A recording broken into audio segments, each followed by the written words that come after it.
Hey everyone, Spencer Hawes here with nichepursuits.com. Welcome back to the Niche Pursuits podcast. I'm really excited today to bring you an interview with Jon Dykstra from fatstacksblog.com. I love that blog name. Jon is somebody that has come up in conversation and has been mentioned a number of times throughout the last few years. And Jon and I have exchanged lots of emails, but we had actually never connected via real-time call, had a chance to talk to each other. So I'm really excited, not only for my own chance to chat with him and get to know him a little bit better personally, but also to introduce you to Jon. You, the Niche Pursuits audience, have the chance to listen in and learn about some of the strategies for building websites that has worked really well for him. There's a lot of tips and tricks that you can learn in this particular interview. If there were a couple of takeaways for me, one is just the very interesting strategy, the type of content that he produces and targets. He, of course, is always targeting keywords that he feels like he can rank for in Google, but he almost never targets buyer intent keywords. So he is not trying, for the most part, to make money off of affiliate links, Amazon associates, sales, that sort of thing. But really, he's focused on informational content, just content that gets a lot of traffic. And I should clarify, he's not targeting high traffic, high volume keywords, but he just writes a lot of content, even if it's only getting 500 searches per month. He will write informational articles, and he monetizes with display ads. And so there's a lot of interesting strategies that he's following, things that he shares, that he's been able to build up his site, one of his largest sites, to $40,000 a month in gross revenue. And a lot of takeaways, hopefully, that you will learn during this interview. I'm excited for you to hear what Jon Dykstra has to share. If you want to follow along with him, please go check out his blog at fatstacksblog.com. Hey, Jon, welcome to the Niche Pursuits podcast. Hey, Spencer. Thanks a lot for having me. It's really good to be here. Yeah, absolutely. As we were chatting just a second ago, we've known each other online, exchanged emails quite a few times over the years. It's good to actually have you live on a call, be able to chat with you finally after all this time. Yeah, no doubt, right? It is good. It's nice to chat with you in person here, and I'm looking forward to it. Yeah, definitely. So to give people an idea of your background, we're going to talk about the website you've built and what you're working on right now. But yeah, give us sort of your professional background. What were you doing business-wise or work-wise previous to building websites?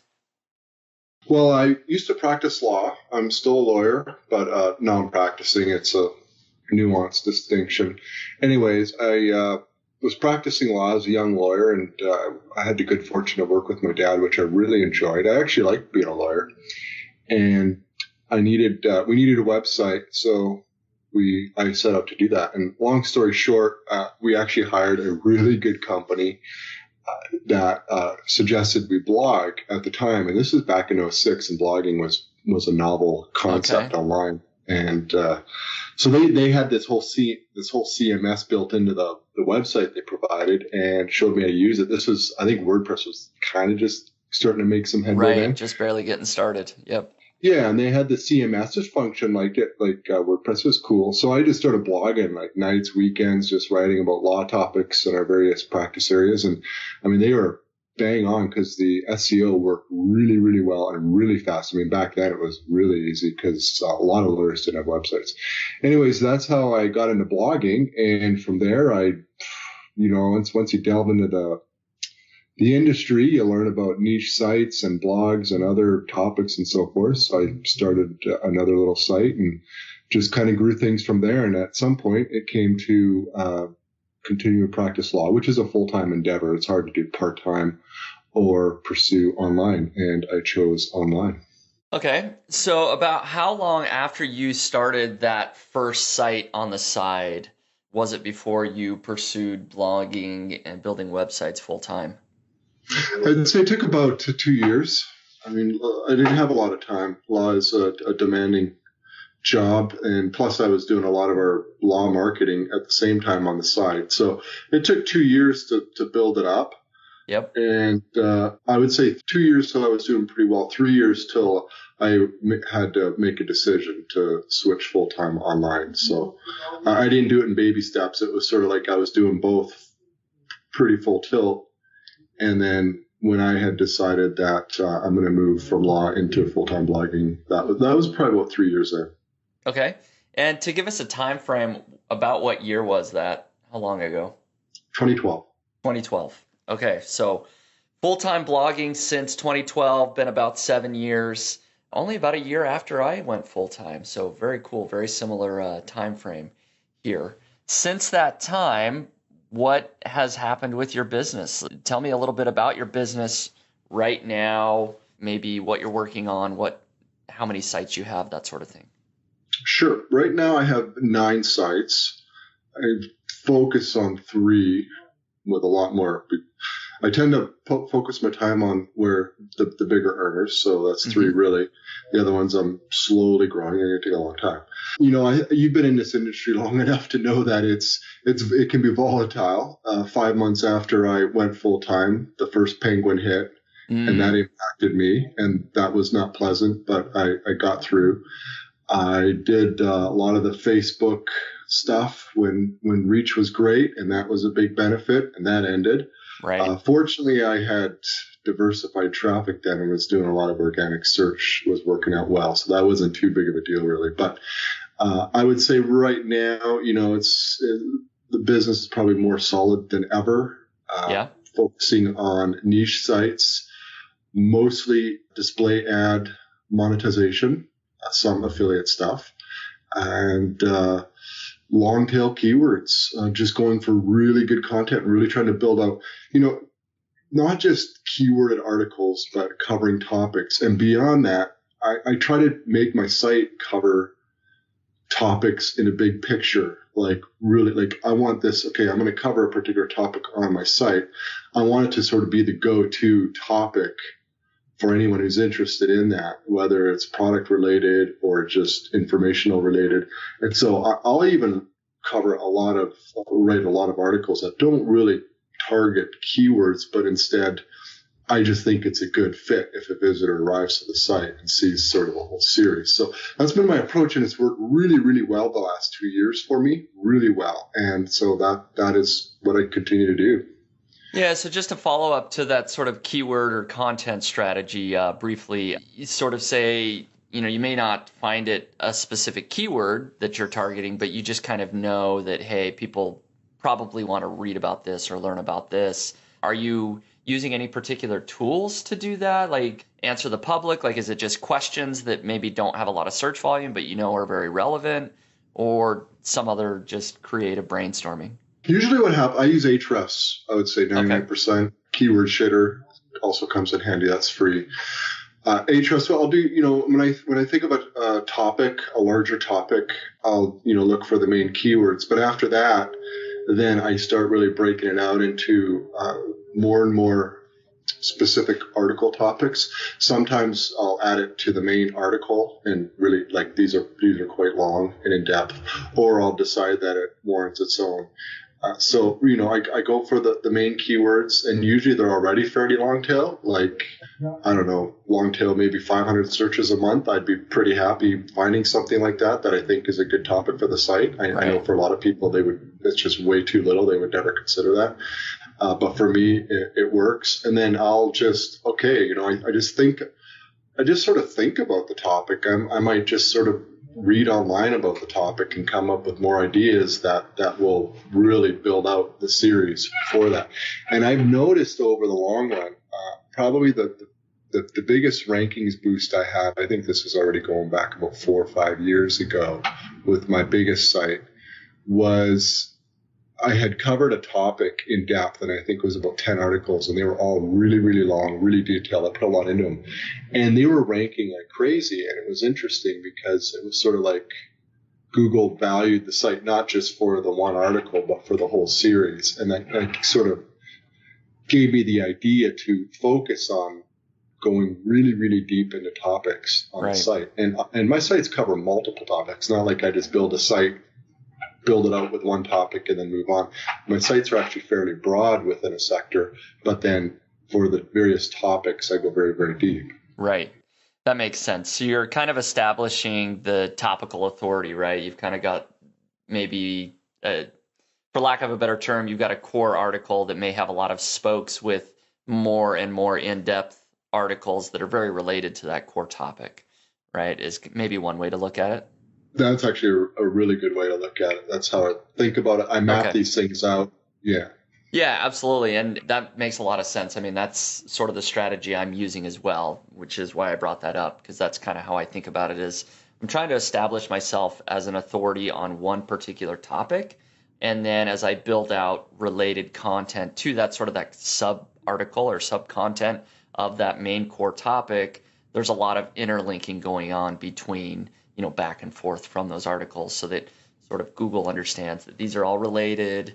I want to be the authority on this particular topic. But just like you said, you might have lots of topics on one website, right? So you're doing this kind of 5 or 10 times on one website or more. So yes.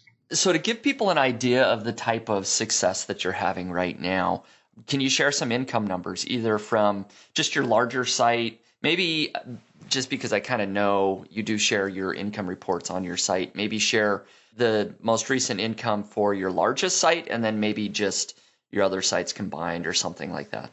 Yeah, sure. For the largest, I would say the gross revenue would be ballpark of between 35 and 45,000 a month. Awesome. Congrats, man. That's huge. Well, thanks. That, but there are expenses that come off that. I would say $10,000 a month. So that comes up.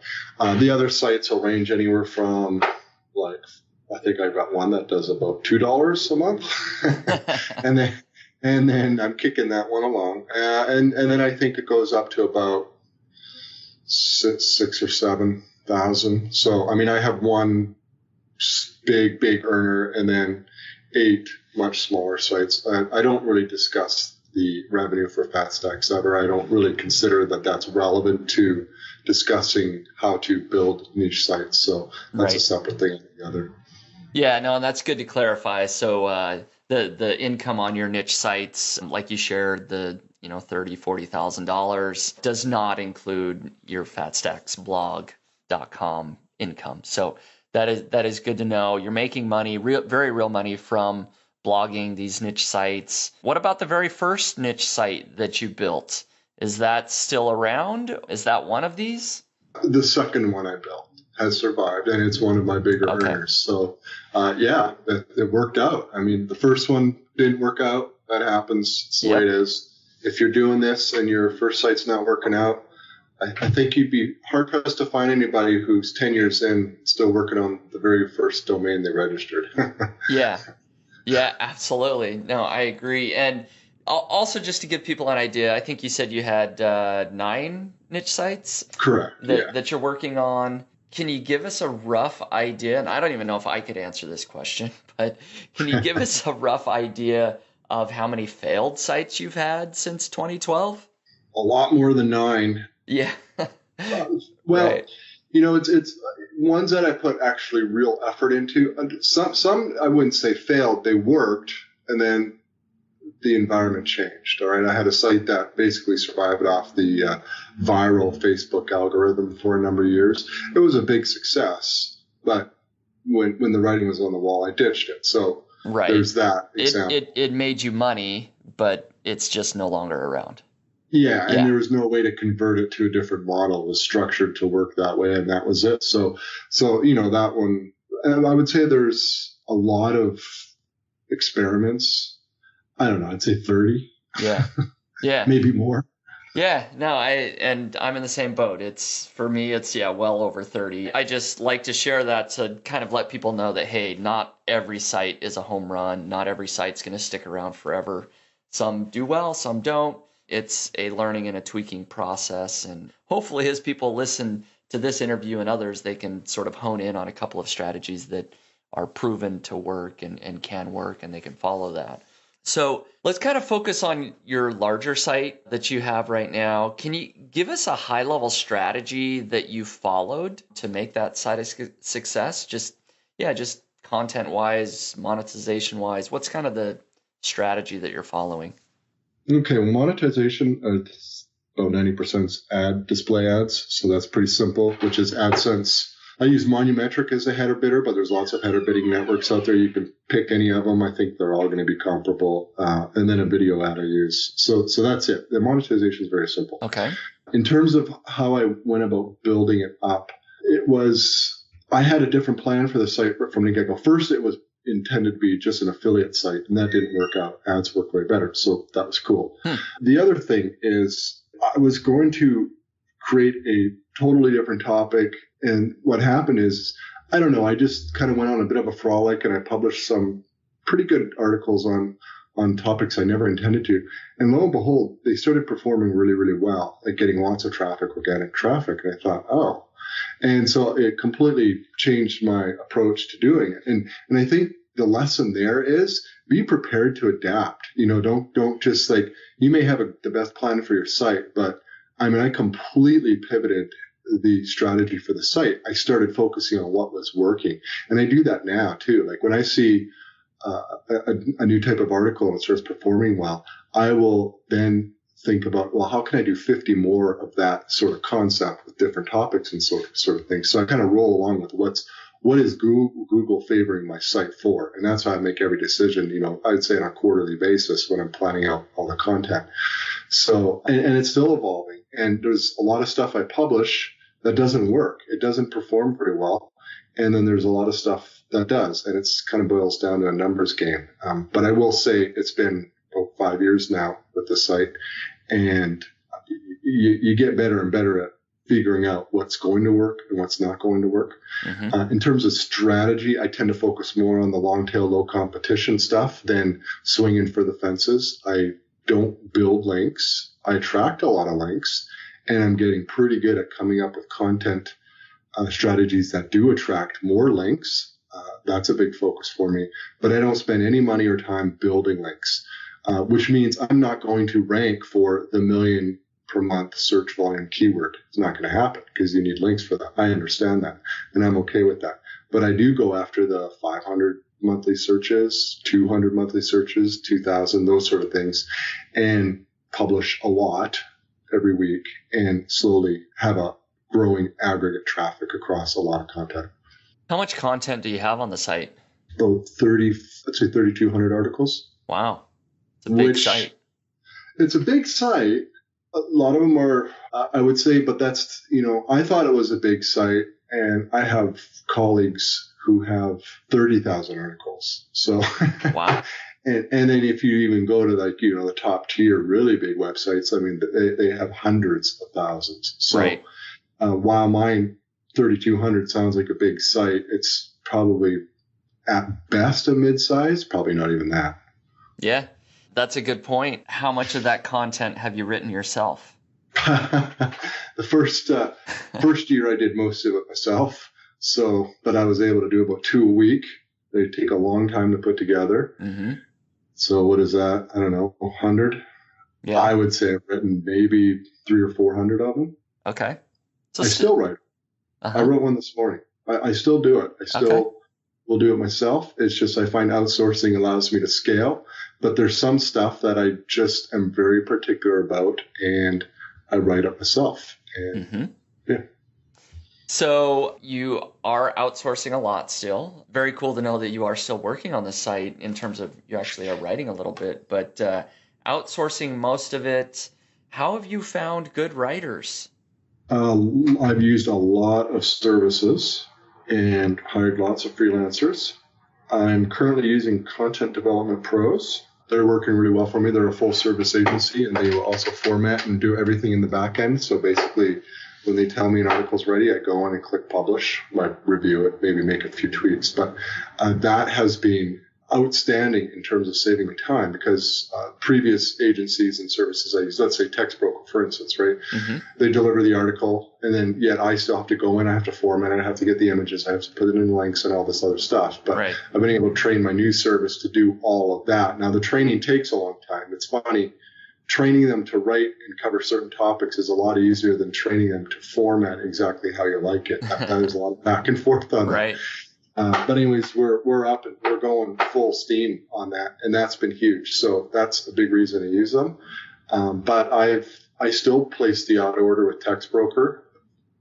I've ordered a lot through TextBroker. I know what kind of articles they can do well and what stuff I avoid there.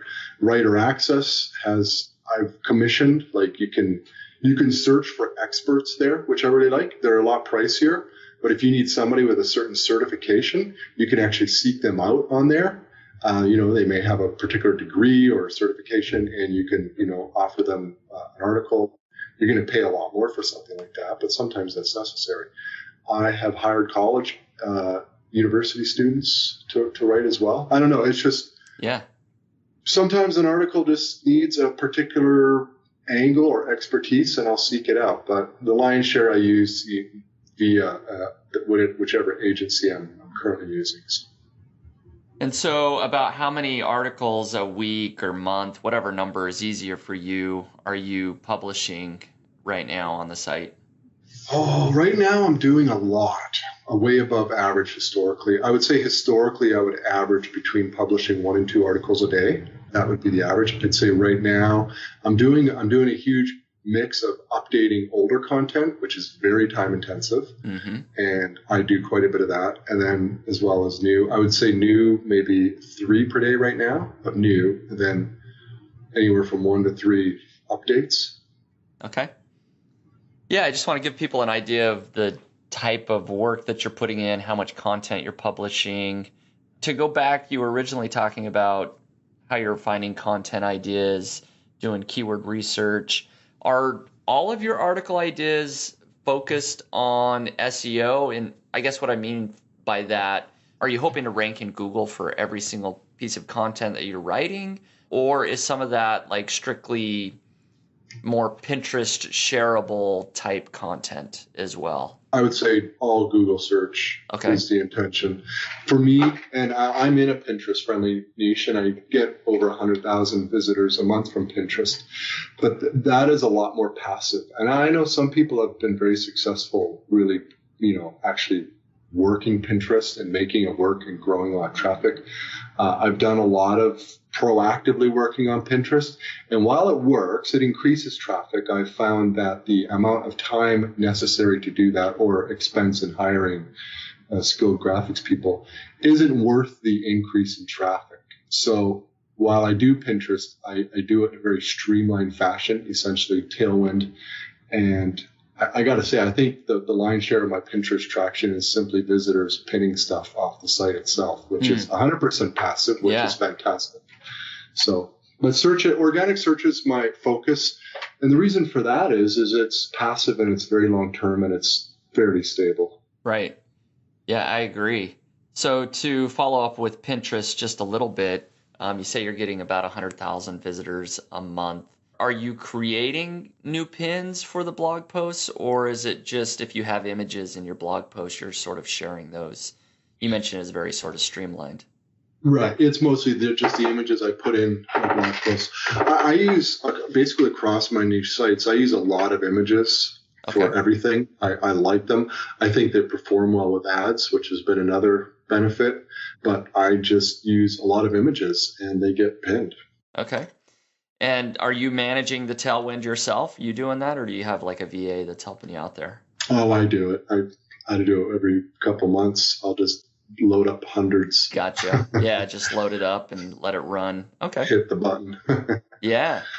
All right. Very cool. So another interesting thing that you mentioned in there about link building, you said that really you're not doing any type of link building at this point, but you are creating content that attracts links. I'd like you to dive a little bit deeper there. How are you attracting links? What are you doing? Is there anything that people can be doing on their sites to attract links like you're doing? Well, the first one reason I use a lot of images is it attracts links. Okay. There's a huge takeaway from this interview. I'll tell you right now, because what people do is they will grab the image and use it for free and source you. That's what they do. They don't ask me. I'm not going to get excited. It's great. So that works. So find good images. And see, I pay for subscriptions to a variety of services for the images, so I have the license. So that works really well. I create a lot of tables and charts. I create spreadsheets. I write interesting personal experiences in a lot of my content.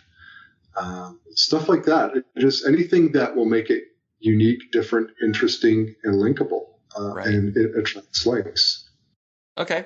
Yeah. So a couple of takeaways there for sure is just the images themselves, obviously, like you mentioned, but tables, charts, almost, original research, right? So that people can come and they see you've laid out, everything in a nice chart or table with lots of data that can get links that people can reference and make sense that people can use. Very cool. I mean, anything else related to link building? I know a lot of people that listen to this podcast are always just, what's the latest and greatest link building strategy? There's got to be some new, something new out there.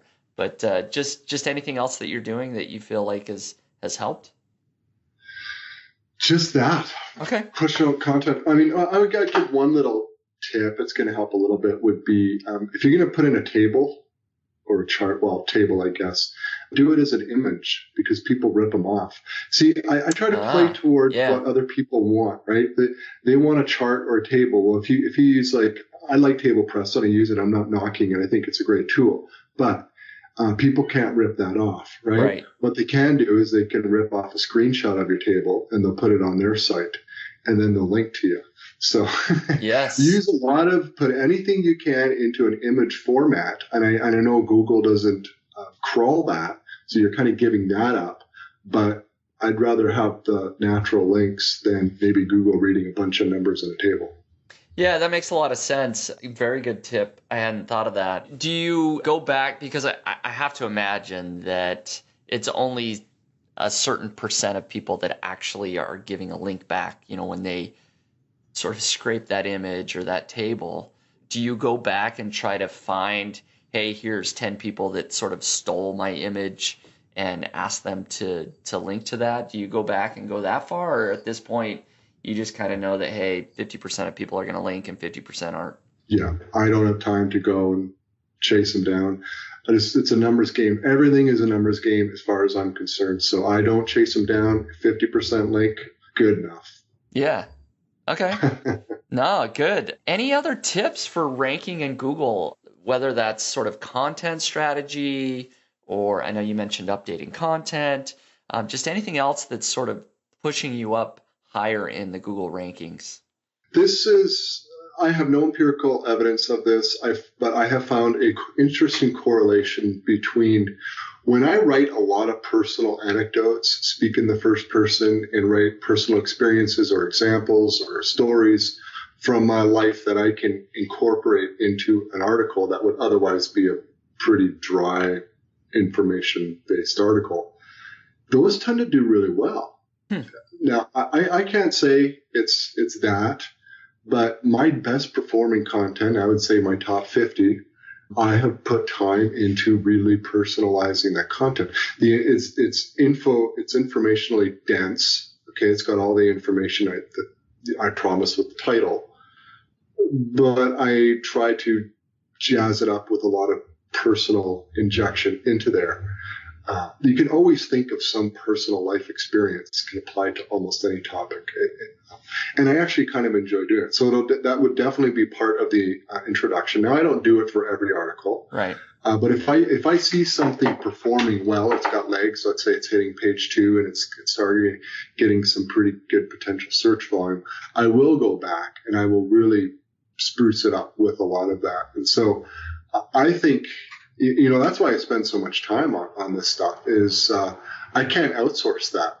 right? I can't outsource my personal experiences Right. and ask them to write that up. So I do it, and that takes time. But I think it pays off. Now, am I telling you that if you go and do that, that you're going to go get ranked number one? No, I'm not telling you. I'm just telling you a correlation that I have noticed. But maybe the cause is, well, because I actually did put so much time into the article and made it as perfect as I can, that's the reason. I'm not sure. But anyways, Yeah. that's one tip I've noticed that's worked for me. Yeah, no, that's a good thought. I think that's something that people can take away. And like you said, whether or not it's because it's a personal experience or just because maybe you've covered the topic in more depth from maybe a slightly different angle. Maybe people are spending more time on page because it's an interesting article. It's all good things. So good tip there. Now, did you mention how much traffic the site is getting overall? I'm not sure that you did. Can you give us traffic stats, either daily or monthly, just overall? Well, it's over 1 million visitors a month. Okay. Yeah. Lots and lots of traffic, which is why your monetization strategy is mostly just display ads. Um, Correct. so are you targeting, I think you said that you at the beginning you were targeting some affiliate type keywords, but at this point it's really just even informational content, just anything that's within your niche, right? Yeah, in fact, I don't really target any buyer intent at all. I did a little bit. It's just not the direction I want to go. I know the revenue per thousand visitors for a top ranking buyer intent article will out earn anything ads can, but then I face more competition. So I'm really focused on just really non buyer intent stuff and general information. Now that's really interesting. And you mentioned the reason you made that decision is because the competition, right? I mean, everybody listening to the Niche Pursuits podcast is going to go write the article best XYZ product that's on Amazon, right? And they're all going to Yeah, compete against each other. But nobody's writing about how to use XYZ, right? Or whatever it is. exactly. Just informational article. Is that a strategy that you've employed across all your 9 niche websites where you're not really focused on buyer intent keywords? Exactly. Yes. All of them. Okay. I've had sites in the past and they were successful, but just sort of petered out, but they were all buyer intent. It was all affiliate. Never did ad stuff. And I have to say, first off, they're really boring to do. It's not fun to write about that stuff. And like I said, I'm pretty involved in a lot of my content. Mm-hmm. And I just find it a lot more interesting to cover non-buyer intent stuff. So I'm actually kind of at the point now where I, basically intentionally don't do any buyer intent stuff, and I cover everything else within the niche, and it's working for me. Yeah, it's working incredibly well. It's working very well. And so I find that really interesting because it is a slightly different strategy than maybe I talk about, or a lot of people, that are building out Amazon affiliate review type websites. Your strategy is you're focused on just getting traffic, getting the most traffic possible, and you don't have to worry about how to monetize each individual article. It's just display ads, people come, and you make money based on how much traffic you get, right? Yeah, that's it. I will say this though. I actually did do one big series that was all buyer intent. And I may go back to this because it worked really, really well. Like the revenue's still pumping. It's Amazon stuff. Mm-hmm. What I did is, and this is one reason I don't do a lot of that stuff, is I just can't get myself to cover product unless I bought it or used it or they loaned it to me. Yeah. And I'm not going to write a review or proclaim anything's the best unless I've used it. That for me is very important. I'm the same on FastX. I will only write about products and software, etc. that I use. But what I did do, and this is a really good approach. This is kind of like what Wirecutter did, and this is why they're so successful. I mean, I have gone out. I've chosen a product line that I think would be interesting to do. I went out and bought, I don't know, I think 11 or 12 of the units. There might have been 30 possible things I could have bought. I had cut myself. I bought 11 of them. And I spent 2 weeks testing them all, using them, looking at, everything about it. And then I put together a 20 article series on that. based on all these tests and everything. And I gave my opinion, which I thought was the best. And the best one was the one that we use in our household. And the rest I gave away, or I think I returned some, etc. Mm-hmm. So if you're going to go the route, and these articles have earned a ton of money. It was a big affiliate success. If you're going to go about it that way, I think you get way more bang for your buck or your time if you're going to do the Amazon affiliate stuff. Is you choose a product line, go out and buy as much as you can, get your hands on as many as you can. You can often return this stuff, and really test it, put it to the test, and and take your own photos, make your own videos, all of this stuff. And you'll be amazed that that's the real stuff, and it works really well, ranked really well. It still ranks really well. This was 3 years ago I did this, and why I haven't done it more. I'm actually thinking of maybe doing it some more, but it's pretty boring. Okay, I'm not going to kid you. It's not the most exciting thing to do in the world, to go out and do all this, test all these products, and then actually that's the fun part. But then you got to write it, and it's thousands and thousands and thousands of words of writing this stuff, and that's pretty boring. So that's the main reason I haven't done a whole lot, and the other stuff's working well for me.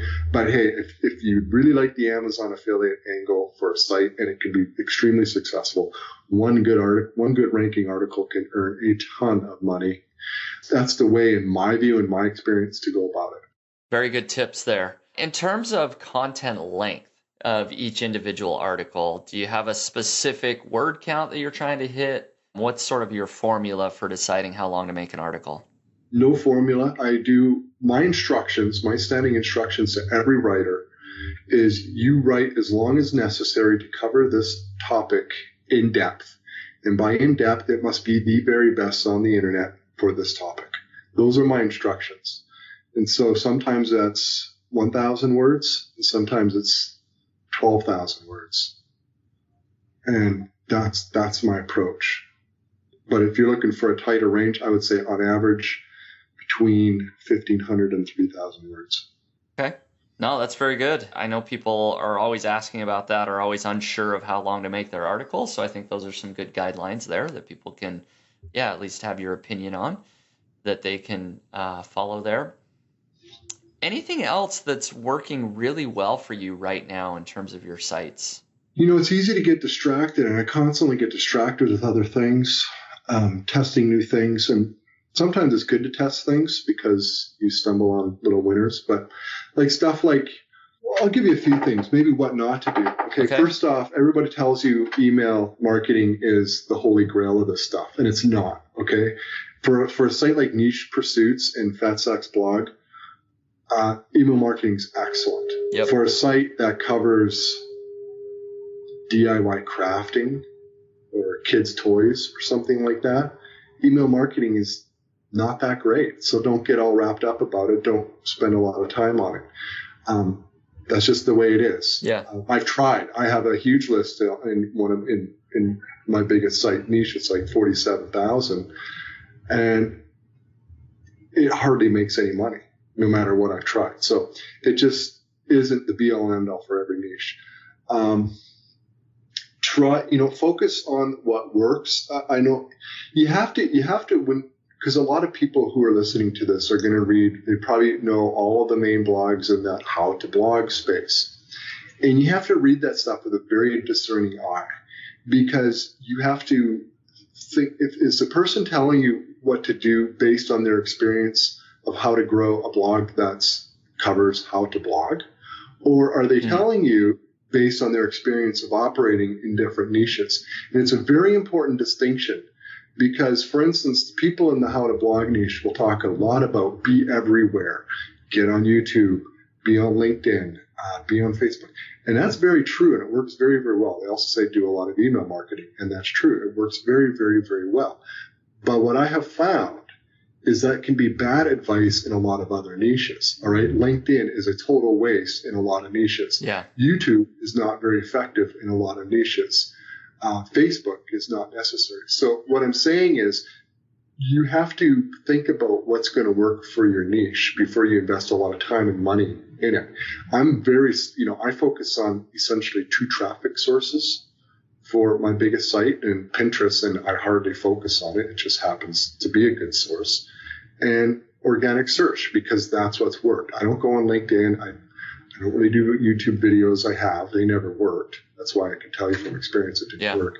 And that sort of thing. So you have to, be judicious when you get information and advice about, okay, well, what is that based on? Is that based on them being in the trenches with other sites, or is that they're out a blog site and that's all they have and that's what they're telling you? Because it's a very different beast. I followed the advice for years, right? Affiliate marketing is the be-all end-all. Display ads are a waste of time. And display ads are a waste of time in certain niches. There's much better ways to monetize. But in some niches, it's by far the best. I mean, there's a reason a lot of your huge websites and your online newspapers, they monetize with ads because it's the best. I mean, you could bet your bottom dollar they've tried everything. Yeah. So, just, think about your niche and don't just, if somebody tells you XYZ is the best or be everywhere or whatever, instead focus really on what is the best and ignore the rest. Again, great tips. Thank you so much for sharing those additional thoughts. I feel like there's probably a ton more I could ask you about, but I want to be respectful of your time as well. I know that you have your own blog over at fatstacksblog.com where people can follow along. Is that the best place people can get in touch with you if you'd like them to do that? Yeah, absolutely. Yeah, that's the only place. All right. Well, very good. Thank you, Jon, so much for being on the Niche Pursuits podcast. Any final thoughts, final remarks from you? Nothing, but I really appreciate the chance to chat with you like this. It was fun, and to do it on a podcast format. I really appreciate it. Thanks again, Jon, and I hope things continue to go well with your websites and your business. Thanks. You too.